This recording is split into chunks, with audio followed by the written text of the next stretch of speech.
Hello අයිබන් දුල්ෂාන් කජු ඔයාලා ඔඩස් දාදී මේ දවස්වල කජු ටිකක් මිල ගිහිල්ලා දින අපේ කජු කියන්නේ අපේ රටේ හැදෙන කජුනේ අපි සේල් කරන්නේ. ඒක චුට්ටක් මිල වැඩි වෙලා දින මොකද කජු වලට ගොඩක් හිගයි මේ ආයේ පෙබරවාරි අන්තිමේ මාර්තුවේ කජු වලට සීසන් ඇවිල්ලා කජු එනකන් පොඩ්ඩක් හිග හින්දා දැනට ස්ටොක් එන ඒවා කජු වලට ස්ටොක් කරලා තිබිලා අපිට ලැබෙන ඒවා ලැබෙන්නේ රුපියල් 1200ට.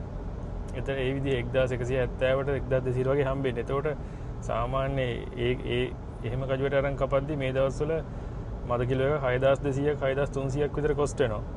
අර ෆස්ට් ඉන් ෆස්ට් අපි අර ස්ටොක් එකක් මේන්ටේන් කරද්දි සාමාන්‍යයෙන් කලින් ආපුවට වලින් දැන් යනකොට දැනට තියෙන මිල 5700යි 5800යි ඒ වගේ මිලක් තියෙන්නේ. නමුත් මාකට් එකේ තියෙනවා ඇත්ත 5000ට 5200ට 5400 වගේ මිලකට කජු මද තියෙන දැන් තියෙනවා.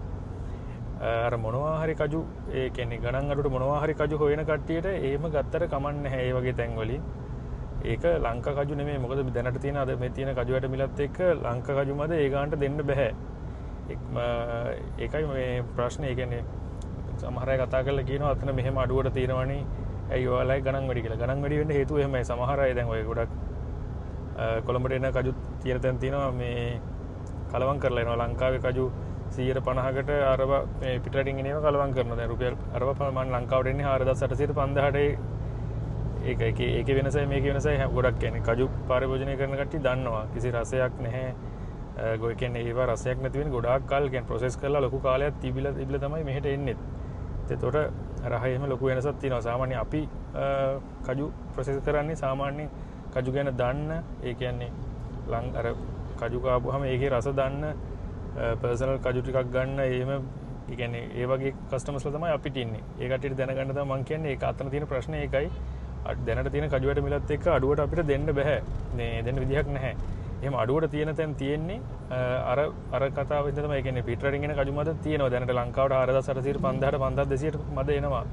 අර මේ මොනවාම හරි කජු කියන්නේ ගාන තමයි වැදගත් මොනවාම හරි එකක් දෙන්න බලාපොරොත්තු වෙන කට්ටියට ඒක අවුලක් නැහැ. ඒක එහෙම ගන්න. ඒක කිසි ප්‍රශ්නයක් නැහැ. සාමාන්‍ය ලංකාවේ කජු දේශීය කජු කිලෝ එකක් ගන්නවා නම් මිල අරක වගේ වෙනවා. ඔයාලා දුල්ෂාන් කැෂු එක ඉන්න ඕනේ ආන් එතනදී. ඒ කියන්නේ මම ඕන කෙනෙකුට අපේ ෆැක්ටරි එක විසිට් කරලත් බලා ගන්න පුළුවන්. දැනට මාර්තු විතර ස්ටොක් එකක් තියෙනවා. ඒ ස්ටොක් එකයි ප්‍රොසෙස් වෙනදී බලා ගන්න පුළුවන්. ඒක තමයි මේ මට දෙන්න පුළුවන් මේ එක උදාහරණය. එතකොට අර කජු ඒ කියන්නේ මොනවා හරි කජු එකක් ගන්න ඕන නම් කියන්නේ ගණන් විතරක් නම් බලන්නේ. එතනදී මේ අර වගේ කජු එකක් ගත්තට කමක් නැහැ. මගේ කිසිම අමනාපයක් නැහැ. ඒකේ ප්‍රයිස් එක අඩු තැනකින් බලලා ගන්න. ලංකාවේ කජුම ඕන නම් ඕඩර් එකක් දාන්න. මම WhatsApp link එක දාන්නම් පල්ලෙහෙන්. එහෙනම් සුබ දවසක්. ජය වේවා හැමෝටම.